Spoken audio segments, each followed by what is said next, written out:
Hereby called to order. All of our mics are on. Will the clerk please call the roll? Miller. Present. Bill Deckard Senior. Present. Bill Deckard II. Present. Jim Wisco. Present. Susie Lips. Present. Ben Mahan. Present. Josh Farron. Present. Mayor, we have a quorum. I would like to invite Councilman and former Mayor Phil Deckard to offer tonight's opening prayer. And would you please stand for the prayer and remain standing for the pledge of allegiance? Thank you. I'd like to begin by asking you to bow your heads with me, please, as you observe a moment of silence for the families who are involved in that tragic incident that just occurred in Wisconsin.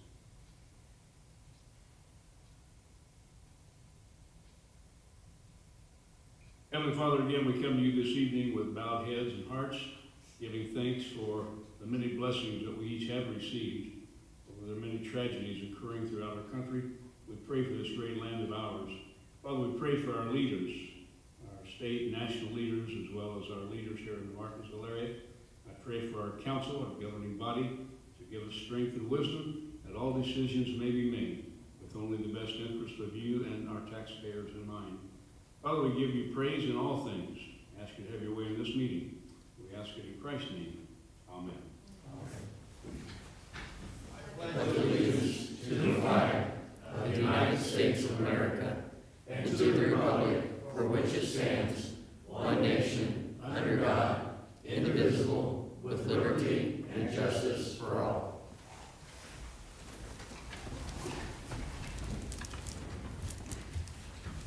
Each of you received the minutes of the Monday, November 8th, 2021 meeting. Are there any additions or corrections to the minutes? Yes, sir. On page 3, the signature page, I inadvertently left October 25th. It should be November 8th, and I have written that correction. Any other comments? I would entertain a motion regarding the minutes. Make a motion to approve with that change. The motion made to approve the minutes from November 8th with the correction that Becky had mentioned. Is there a second? Second. The motion made and seconded. All, would the clerk please call the roll? Bill Deckard II. Yay. Bill Deckard II votes yea. Bill Deckard Senior. Yea. Bill Deckard Senior votes yea. Ben Mahan. Yay.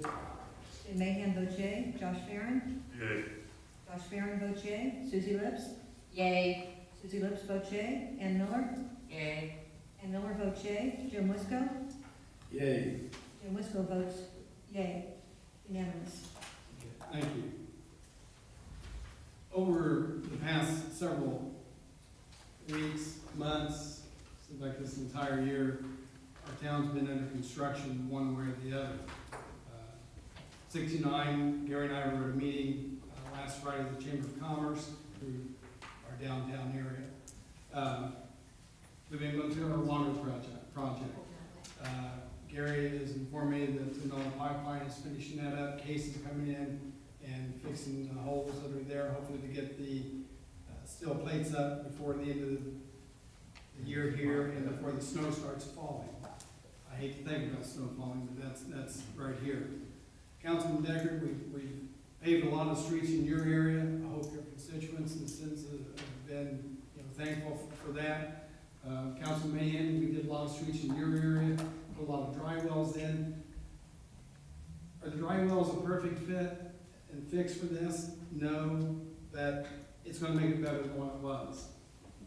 Councilman Farron, we paved some roads up in your area, and then we're also going to be focusing up on your district for the sewer relining that we are working on getting done, and hopefully that's going to be about $1 million project to get through.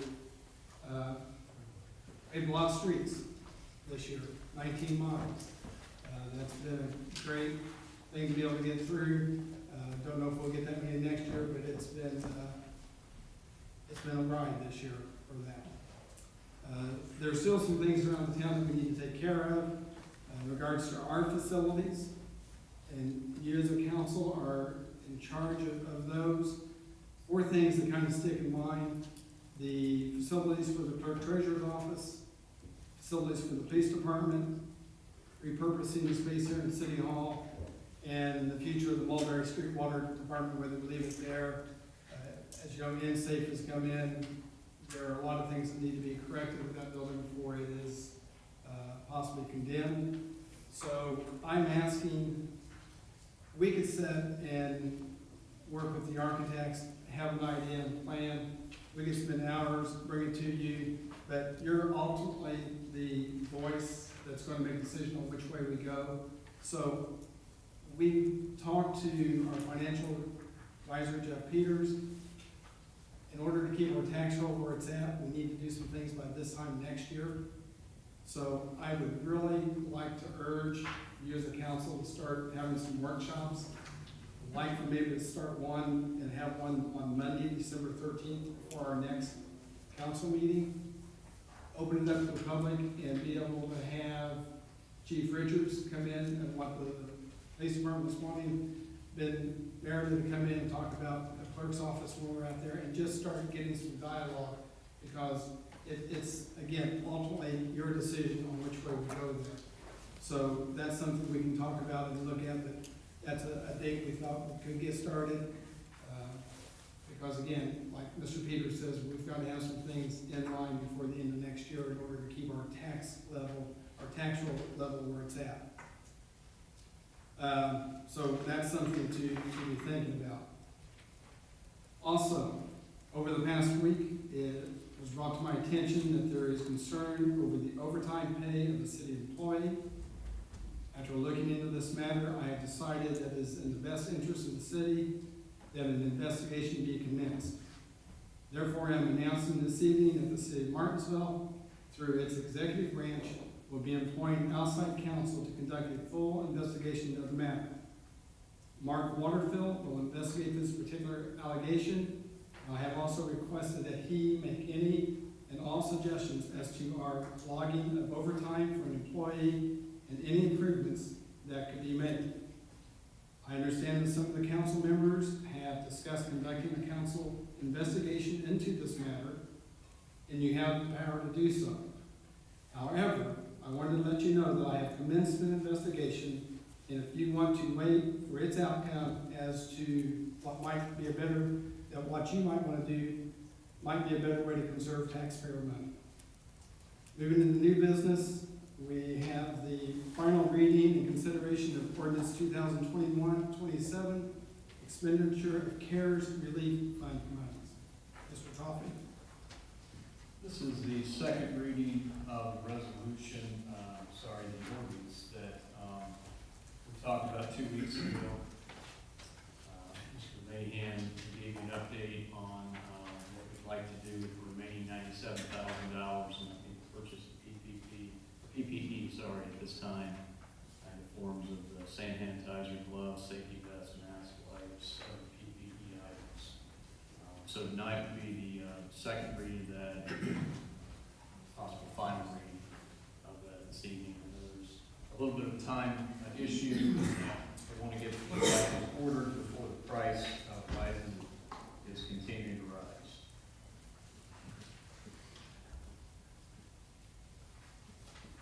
Any questions for Mr. Coffey or Mr. Meredith, since Ben kind of brought it up 2 weeks ago?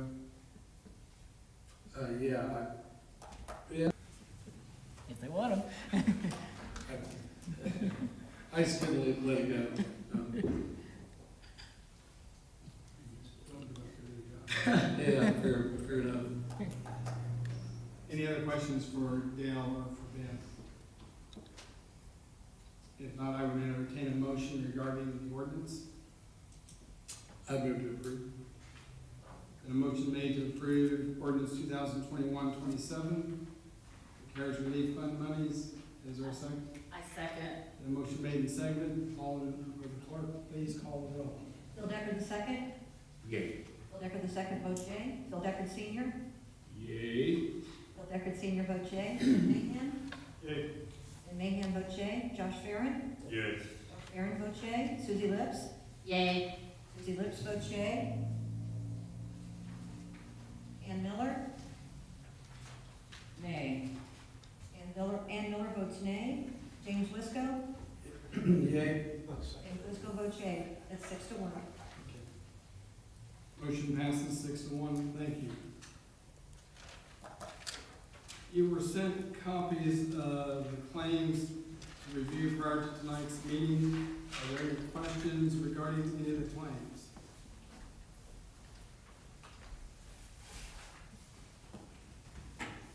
Hearing none, I would entertain a motion in regards to claims. Make the motion to approve claims.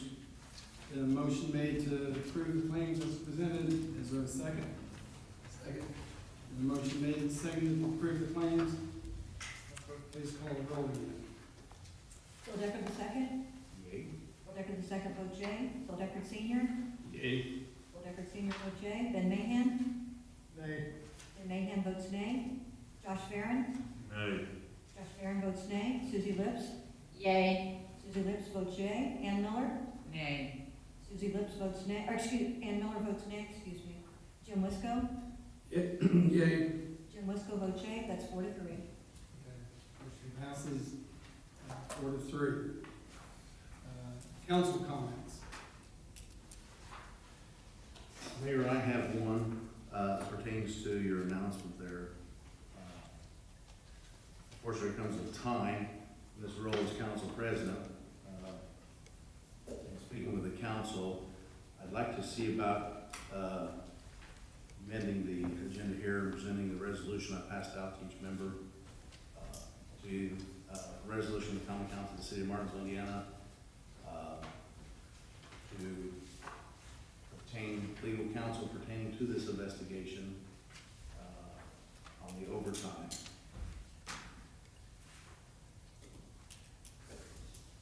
So we may review and receive copies of certain records from the city of Martinsville.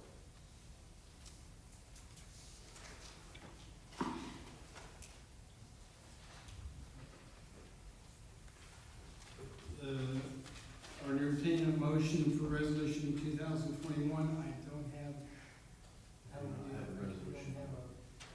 If the council would allow me to add the number to the form tomorrow, and then it will be in the minutes for the next meeting. Okay. Resolution number 2021. Becky will enter that in tomorrow. So I entertain a motion in regards to that. I entertain a motion to move forward or pass resolution 2021. Are we moving forward to pass or to review it? Pass the resolution? To move forward with it, to move forward with the resolution. Talk about it, to discuss it? Or to vote on it that we want to move? Well, we can discuss it if you want to. I mean, Well, at this time, I question the need to secure legal counsel in review of the fees being charged, $530 per hour and $470 per hour. And I know we've been frugal and prudent and trying to do our due diligence with finances in the past. I'm just in favor of waiting, according to Mayor Costin's proposal, I'm in favor of waiting for the city's investigation results before proceeding. In fact, I would like to see us have an opportunity for an executive session for discussion so that we can get together and discuss this matter before voting on a resolution that looks like it's going to involve some financial dedication that maybe we don't need to do. Well, this money, I believe, has been set aside for the council for legal, been set aside for the common council for legal proceedings, correct? Just because we set it aside doesn't mean we have to use it. Well, I think this situation has been going on for a while, that this was kind of, we were pushed to do this. Because obviously we have legal counsel for the common council room, and I think we were pushed to this situation. May I interject here? Yeah. Obviously, being council president, as I said, there's times, it's just like being a police officer. You don't like to having to enforce the law, but you have to enforce the law whether you know a person or not. And being in that position, so I was contacted about this original investigation. As you recall, the council, we had requested request an executive session, first advised, and obviously we want council involved in this matter. Then there was 2 questions proposed. Was the council concerned about ghost employment? At that time, it was not. It was to find out what was going on. And then the second question was if it was pertaining to overtime. That is not the judicial's legislative body to take care of that. That's the executive, and that's that right for the executive to appoint that overtime for the. I was in contact by, said his legal advice was no. Council was consulted. So I know I'm sure there's fees in this resolution that we have to pay for those hours, but, I always say Cities and Towns Association, but it's now AIM, that old school. AIM was consulted, by a council member as well as, the public council access, as well as, the TAF, attorneys, and their advice was that the council had that right to have that information. And so, the mayor and I spoke as well, and we tried to come to agreement to get some things, and he had his advice as well from his legal counsel. They felt that we were not privy to certain documents. Again, under the Indiana state statute, it said that we were, and so that's where we got. But we did request the executive. It did not happen. I would have loved to have an executive to resolve that. Again, I'm just somewhat of a mediator. I've got to listen to all sides. And there are 7 of us on here. I've got the mayor's office as well, the attorneys to listen to, and so that's where we're at. And that was the reason for it. Do I personally want this? No, I think it should be resolved and taken care of in executive session. And I'm not an attorney, and Mr. Coffey may correct me saying it didn't meet the statute. I have no idea. All I can do is ask, be creative, trying to find out whether it is or not. But I, too, again, I can't turn a blind eye when it's brought to my attention after a councilman received a complaint. I have certain responsibilities, and unfortunately, it falls on my shoulders, and I'm doing that, trying to do what the council wants. And it was something that we wanted information. The city, as of this afternoon, did provide some information. It's not all the information that we wanted. And that's where we're at. So some things had transpired prior to the meeting, so we do have some things, but not everything. Whether that executive session can take care of those issues, we can hash out and find out what we need to know, what we need to fix, if we need to fix anything. I'm not saying we have to fix anything. I'm just saying that I think that's where things can be resolved, where we can drag this out into the court of law. Can we hear from TAF about the scope of this resolution? I see no reason why not, right? And just to correct, the executive session was going to be 2 weeks ago. It was before our last council meeting. Was it okay? I'm sorry. Forgive me. I couldn't, I appreciate that. It's great to be back here on this side of the podium. In terms of the scope of the resolution before the council, it is not duplicative of the investigation announced by Mr. Mayor. I know Mark Waterfield, I co-counseled with Mark Waterfield. I've known him for most of my career. In terms of the conducting of the investigation, that's not what I've been asked to do. And the scope of the resolution is to advise this council as to the information that you are entitled to receive if information is requested and that request is declined. This is the legislative body of the city. It's not subject to APRA, the access to public records that Joe Smith off the street might be subject to. I've also been asked to advise under the investigation statute as to rights under them. But no investigation is being announced by this council tonight. So if that helps assuage some of those concerns. I am very cognizant of the city's budget, having served as a city attorney. I focus on efficiency, and I cannot count the number of free hours I've given the city of legal advice. But in terms of the amount to be expended, it would definitely be something that we would be very cognizant of. But the scope is what I think is most important to be addressed, and the scope is not to conduct an investigation, but to make sure that if there are questions from this council about what information you're entitled to as the city's legislative body, I would be able to address those. Anything further? Anything else? That was the opportunity. So in lieu of securing legal counsel, can we have an executive session to discuss this matter? I'm not certain where an executive session in terms of what you are entitled to, in terms of documents. Now, there are certain employment issues that can be discussed in an executive session, but in terms of when a request is made by a council member to someone within the administration for a document, I'm not sure that that would be an appropriate basis for an executive session.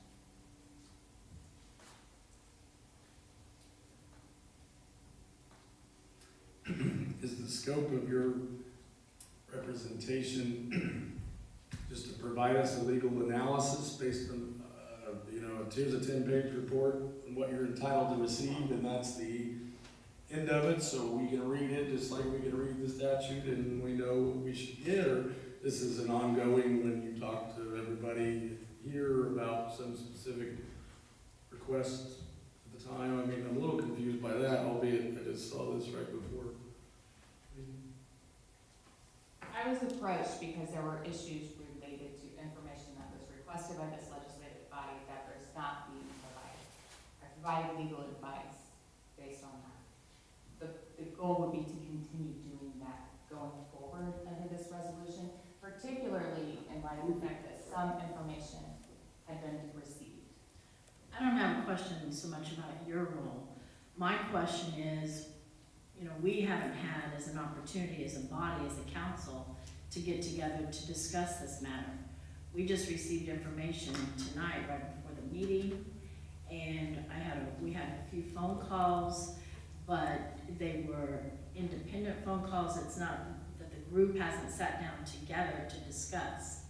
So this, to me, doesn't concern you, it concerns the council. Your role is we could solve it another way.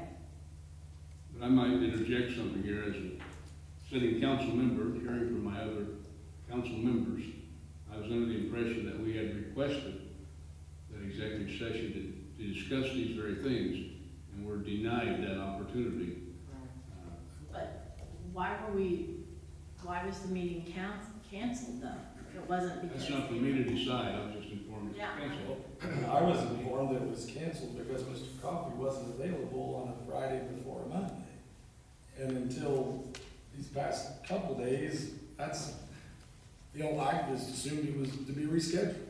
I think the concern that I have is that we're jumping the gun, and let me ask, you said you co-counseled Mr. Waterfield, right?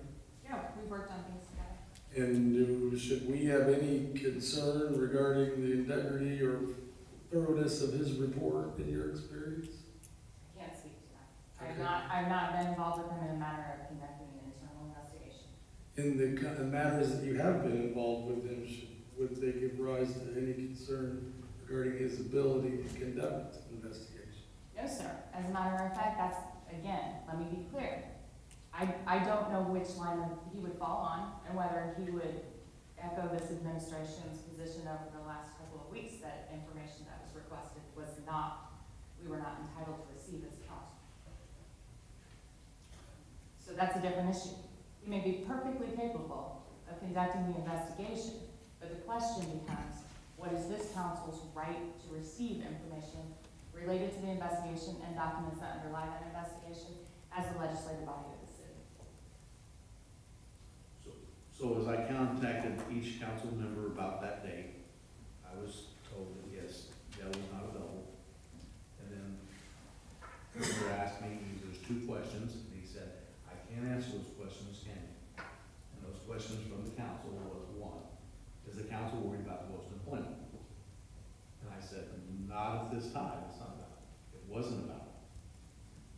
It was about the overtime that was being given that time, and when the complaint was received by the particular council person, they went to investigate because they didn't want to just jump the gun. They were contacted the clerk's office and confirmed there was no documentation for the overtime. So therefore, it was not about post-employment, it was about the overtime, if it was logged, if we were following procedures, it was there. So the second question was that if the council was concerned about the overtime, again, it was not our business, that was the executive's right to do that. So there's no question. So then we had discussion to see if council was satisfied with those answers, and they still were not satisfied. The members that were not satisfied said they would like to see those records. So there was a discussion about how records were kept. Wasn't positive on which departments. There was a meeting, the mayor with the department heads, and they confirmed that logs were being kept here, not at the clerk's office. They're being kept here at the city on those departments. I said, that's great, and that'll put that to rest. The council member had asked, can I see that log confirmed so we can put that to rest, and I'm happy that there is. I was told that we could not see documentation that was here at City Hall, that the council was entitled to any documentation that was sent to the clerk's office. So therefore, that's why Ann was contacted, Taft, the public counsel, as to what our rights were.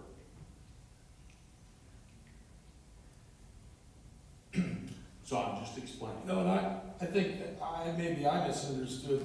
I heard that the executive session was canceled because Mr. Coffey wasn't available, and then the rest of that explanation, not that it would be rescheduled in order to talk about this issue and see why or why not we were given a document. I mean, that's how I understood it at the time.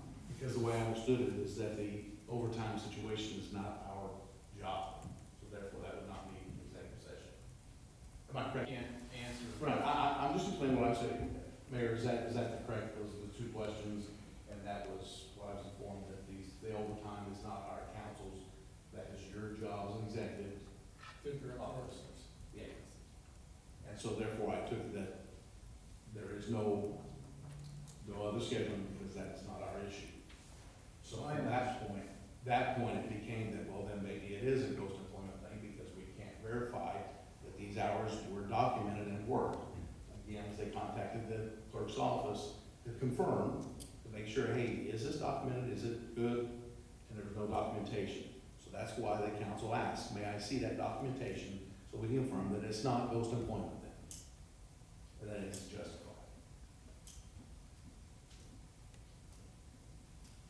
Anything further for me?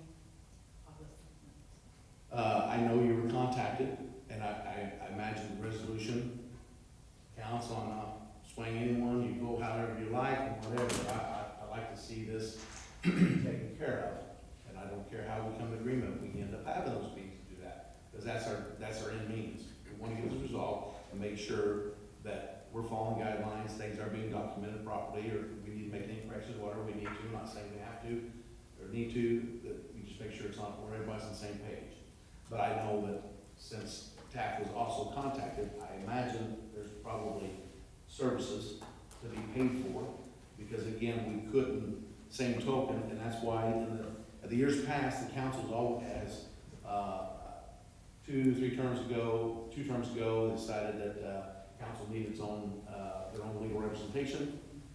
Then that was changed, and, we discussed this before, because we had it in the budget, and that was moved. It was because we had a previous investigation of previous administration where the council disagreed with the mayor's office, and we had to have legal counsel because we couldn't use the same counsel. So it's not that anything being underhanded here, but because council felt that they could not consult any further, because this did not, according to the city's council, did not fall under that, our scope of request, and so that's why they're contacting. So I'm going to guess that there is a bill that has to be paid for services for the hours that are in consultation. There has been time expended. It was my understanding that the council was supportive of that. And I will add one more thing.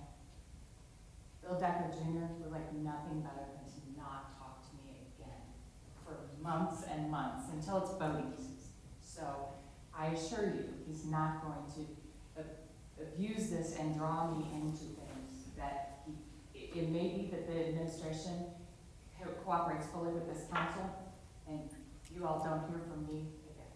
So, Well, along with that sentiment, is there anyone on the council other than me that thinks that we wait instead of paying $530 per hour and $470 per hour.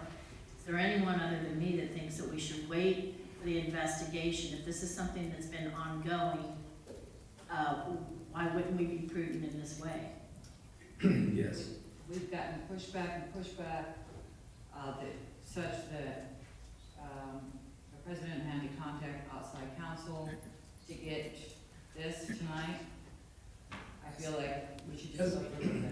As is, first of all, and I know there's been some uncertainty with 2 weeks or 4 or whatever, nonetheless, too long. I don't discount the merit of the request, the disclosure should occur. But my general sentiment was that we had, and I know I've not been as long as many hours, and I'm appreciative and understanding of those that have, and how that impacts your opinion, but I just had a general sentiment or feeling that we may be jumping the gun, and particularly now if the administration is gonna have conducted an independent investigation. Certainly I'm not naive enough to just say, oh, well, that'll be the end of the story, and maybe it will, maybe it won't be. But, and that gives, I think, additional credence to the argument that we pause, and perhaps it's a pretty refined issue. Perhaps the time in which to complete that, I don't know how long it'll be. I'm sure it's unknown at the present time, but I really can't imagine it would take all that long. And then if we're satisfied with that response, we move on and learn from it. And if we're not satisfied from that response, we consider Ms. Cowger's resolution at the time. I just, and, you know, she's a good attorney and worth every bit, but it to her, you know, she's earned $265 just since we've been sitting here. And I don't know how that's prudent of the public money when, in essence, there's gonna be very few things in her scope of what the council can see that we can't. I mean, I don't think that's necessarily the issue. If the investigation produces results that are complete and satisfy the inquiry, then I'm not really sure at that point what will we have had our own attorney for. I mean, I don't intend to make light of the situation in a moment, but one of my probably best mentors in the practice of law said the first question is, can you read? And it's a matter of, here's the statute, here's what the council's entitled to. And if we have questions from there, or your report is not sufficient or satisfactory or complete, then certainly January, February, whenever it would be, we could entertain the motion. That'd be my further resolution. That'd be my thought, without disrespect to the tenor of the inquiry or the many hours put in thus far. If I can interject here real quick, not here to throw anyone under the bus. I did not contact TAF. The council member had contacted those 3 agencies because we had been denied. Then as council president, obviously I had to speak with them to find out, because I was informed that we did have that right. And so I did ask for the records kept in the city superintendent's office, and I was told no. I asked if a council member or myself as president could look at it and not let information go out, be disseminated. If I could look so I could put this to rest, let council members know that it was good, and that was a no. So again, we were informed that that was our legal right.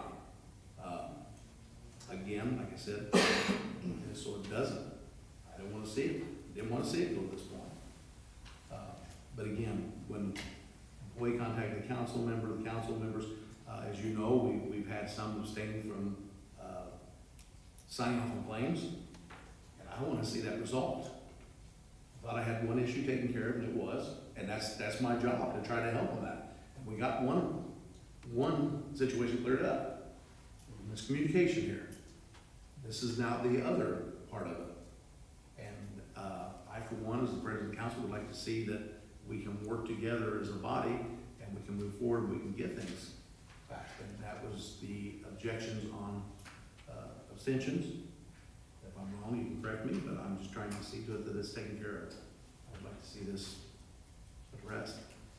But the other thing, as I said, because of the services contacted, I think, and Ms. Calvert, if I'm wrong, please correct me, but I think part of that resolution is so that she is paid for the hours for the services that she provided, because again, the council felt they could not ask city council any further, because they were told, no, you cannot have access to it.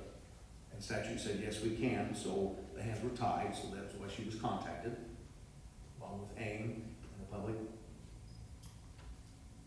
access, thank you, council, and that's why those steps were taken.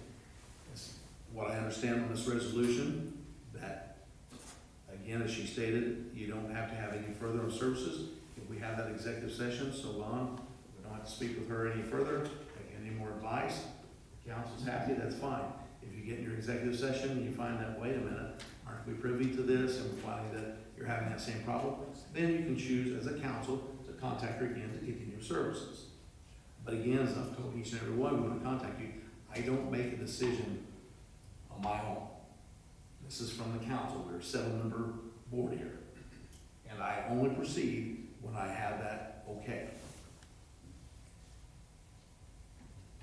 Well, I would just add, I think we have a moral obligation, if there are any fees due up to this point, I think we're obligated to take care of those, and that's only right. I think we were forced into this situation. That's what prompted this, not because he's my son, but because he's a fellow council member. I was made aware of some of the requests, and he also shared with me the answers he was getting from our city council through the mayor's office, and I think he was forced into taking some action since we were denied what we thought we needed and wanted. That was the purpose of requesting an executive session to start with, and had we been allowed that and had it settled, I too would like to see this all settled in a private meeting. But since it was not, I certainly feel comfortable with the way we proceeded. I'm not taking sides either way, but I think we have a moral obligation to pay any fees that are chargeable up to this point. And as Council President said, if we have no need, if we have this meeting with the other attorneys in our executive session that the mayor has alluded to, if we see no need to utilize the services, we're no longer obligated. But if we do, we have an obligation whether we want to pursue that and continue, or whether we want to go another avenue. Just my thoughts.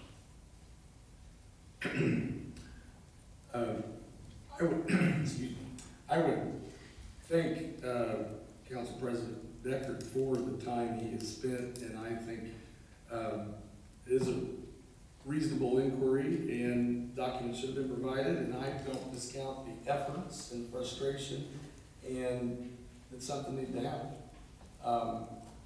When the chair is prepared to entertain a motion, however, I would move that. There's a motion on the floor already. To pass or adopt it as is? Okay. And I also want to thank President Deckard for representing council and for sharing the views and the exchanges and the timeline. Those are things that I think are important to know, and I appreciate that.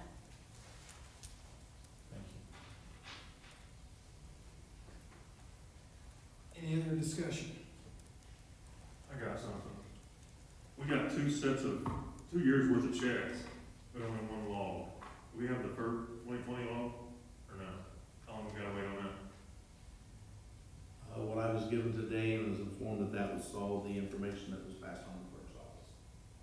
So at this point, I'm not aware that there's any other law. Am I wrong, Ben, or? No, you're correct. That's the information.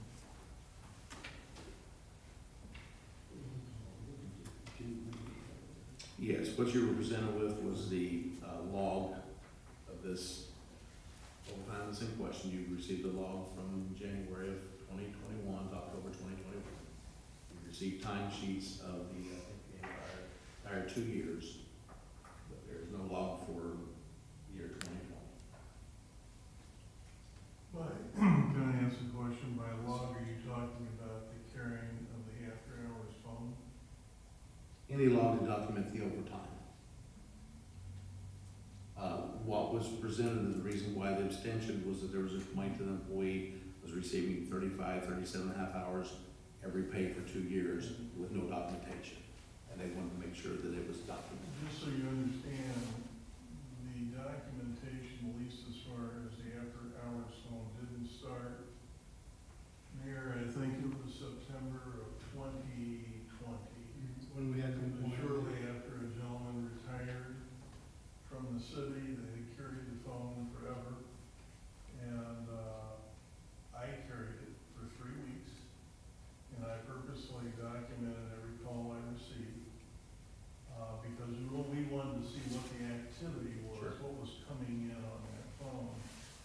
And then, another employee volunteered to take it, and I instructed them to continue that practice. So that's what you're seeing on the calendar. So I think probably from September of 2020, that could be available, but it's gonna be, it's just gonna be. And what you're telling me, Mike, I like that, I appreciate it, because I can only go from my experience here as a city, as a police officer, and anytime we turned in overtime, Sure. on that day, it said how many hours, or if there was a shortage, comp time or whatever, but you had that 4 hours, using as an example, theft at Costin's and the case number. Right. And so that went to the, operations officer. He confirmed that you had that overtime, you had it documented, and then it was moved on, passed on to the clerk's office. If you did not document your time, you were paid your 80 hours, for the 2 week period, and if, you would have to resubmit to show that documentation.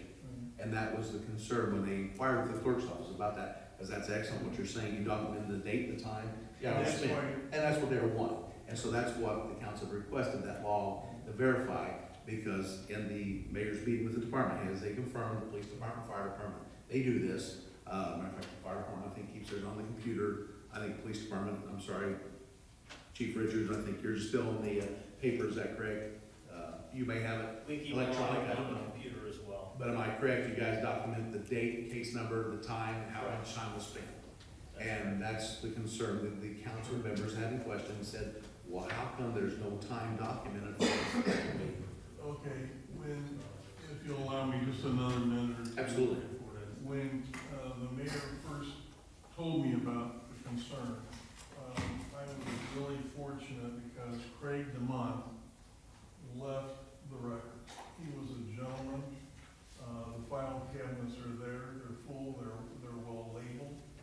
So when he told me of the concern, I went for that because I had never seen any kind of form or anything that had been used to document overtime.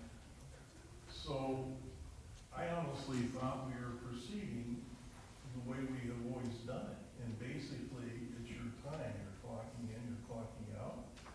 I mean, everything's a learning experience, and we will learn from this. Oh, absolutely, I understand that, that's what I said. If there's a better way of doing it, I'm all in.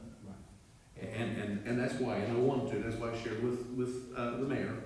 You know, Bonnie would keep those files, it was up to the street department, and he said, absolutely, any overtime is documented by the hour, what the job was, so that you knew who was getting overtime and why they were getting overtime.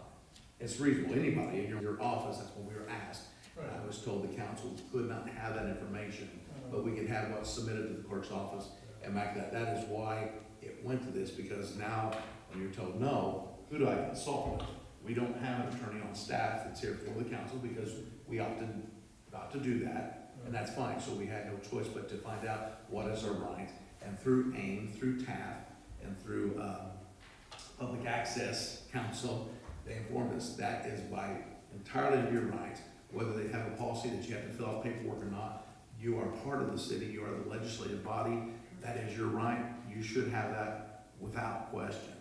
And so, again, I've got a poll, I checked with the council members to find out, see, and that's why this was done. One other thing, Phil, Becky's been busy because Tim had some issues, and is he doing okay? Yes, I do. So I checked with Ben when I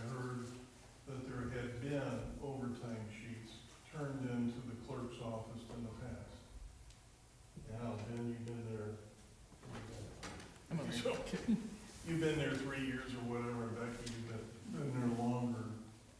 Have overtime sheets been turned into you by other departments, other than what the police and or the fire are doing? Have you ever received overtime, some explanation other than just the clocking in and the clocking out? No, I haven't, but during audit, there are random employees that are pulled from the State Board of Accounts, and if they pull somebody that they see overtime, Right? then we go to the department and ask for that documentation, and that's when it's presented. Okay. Yeah. That's a learning experience. And I think, and again, why we wanted the executive session was, I was hoping that, iWorks, is that correct? Yes. That's about $15,000 Yes. that the council approved for our city to have for documentation. I think some of the departments use it, which, I know the police department doesn't because they have theirs. Fire department, do you? Yeah, the fire department does. Code, planning and zoning, yeah. And that would be a great way to document it so it is there and it's accessible and it's transparent, or if there is that question. We've got 4 books ordered that he's gonna address going forward, because if something's not right, I want to correct it, you know. Absolutely. And every working foreman's gonna have a book. I don't know, when, Mac, if we got those. Over like ship date of 7 to 10 business days. Okay. We ordered them Friday. So it's very simple, it's a date, it's the names of the people that were called out working overtime, the number of hours, and it's gonna be a 1-sentence water leak at 540 Washington Street. It should have the hours on there, correct? Pardon me? And it would have the hours that they work on that. Yeah, so we're gonna start that, but, something to look at. Well, the reason this whole thing came up is because it's 2 years of consistent overtime on every, docket, Right. 2 years. I would think that that would be something like a red flag that the State Board of Accounts would probably pull. Again, they pull randomly. They do not come in and ask to look at Phil Decker Jr.'s timesheet. They randomly put all of the employees in there, and they have a system, and they pull it that way.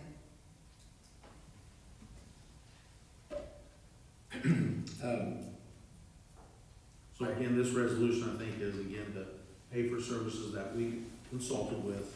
And again, it's not to, put, Ms. Calvert on board for our meetings. At this point, it's if we feel that we are not, if we hit a wall during our the investigation or the executive session, then she can be consulted again. But I think this, am I wrong? This would take care of any payments that we owe you at this point. It would take care of the work, sorry. I forget about the people at home and how important this microphone is. It would take care of services rendered, a small amount of services in providing the advice that we had provided in obtaining, I feel like, some results in movement towards where we are tonight. And it would provide the opportunity for you to work with me in the future on an as-needed basis. I wouldn't, got plenty to do in my office. I'm not gonna sit around and think about your case with you don't need me. So that's, it's a busy office. I'll be there when you need me and not until. Thank you. I would only, I guess, a couple comments. One, I mean, my thought is this entire conversation, and maybe particularly the back and forth a couple minutes ago, is exactly why I would have hoped we could have had an executive session, and I don't know why that didn't occur, other than Dale wasn't available once. Beyond that, I don't know, and I'm not trying to assign blame. In addition, I handed this 45, 50 minutes ago, along with the resolution. Quite frankly, I have no doubt in believing what Councilman Decker has told me about it, but I've not looked at it, and that would be another reason why I wouldn't be comfortable supporting a resolution. I consider that the council could certainly authorize paying Taft and Ms. Cowger for the work she's performed thus far. I agree that we have an obligation to do that, and we absolutely need to and should. But I would perhaps suggest the council consider tabling adopting an ongoing representation. Of course, I know there's a motion, so I'm speaking out loud, but consider tabling that until we find out whether we really need to do that. That's I'm in agreement with everything that he said. Anyone else want to speak? Okay.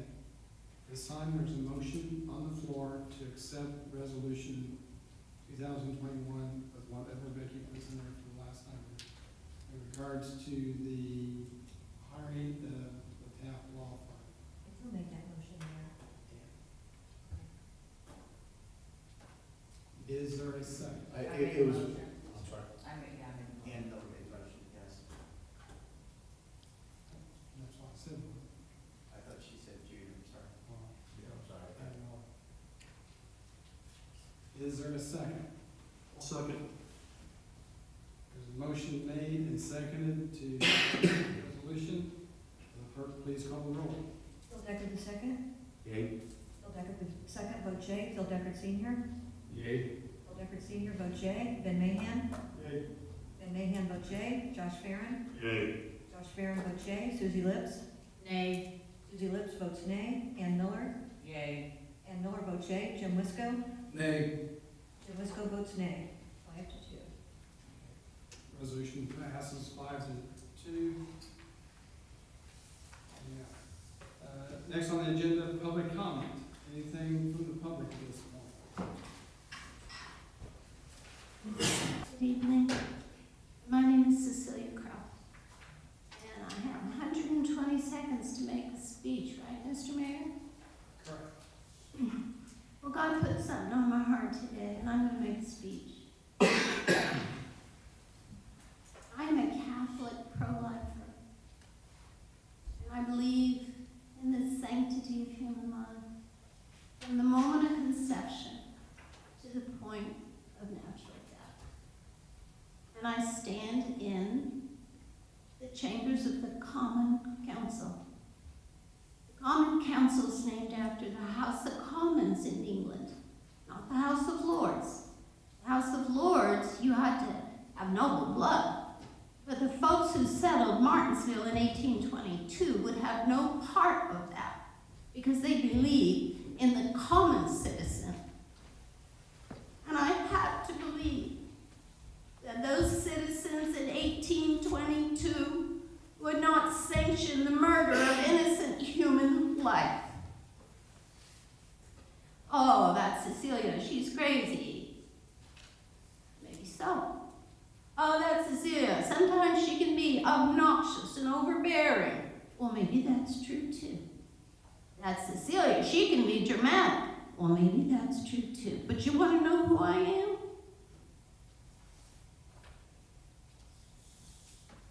I am a daughter of the King. I'm a daddy's girl, and I do what he asked me to do. And he asked me to come here and stand tonight and make political speech, free political speech, by an independent American woman. And my gender has had the franchise for approximately 100 years. And I'm here to say, as a Catholic woman and the mother of 4 children, that we must stop murdering children. Roe v. Wade is an obnoxious ruling. Thank you, Cecilia. Thank you. Anyone else in the public want to make a comment? As we close, just a reminder that, except for emergency, police, and fire, all the city will be closed Thursday and Friday in observance of Thanksgiving. Transfer station and utility office will also be closed on Saturday, the 27th, for the holiday. For those normally who have their trash picked up on Thursday, it'll be on Wednesday. And for those who have their trash picked up on Friday, is going to be the following Monday. Also, I would like to encourage everyone to attend the Bobby Helms Jingle Bell Rock Christmas Spectacular and the third annual tree lighting on Sunday, December 5th. It's gonna start about 3 o'clock. There'll be live music, leading up to the tree lighting, which will be approximately 5:30. So if nothing else, have you got all your documents? If without objection, we are adjourned.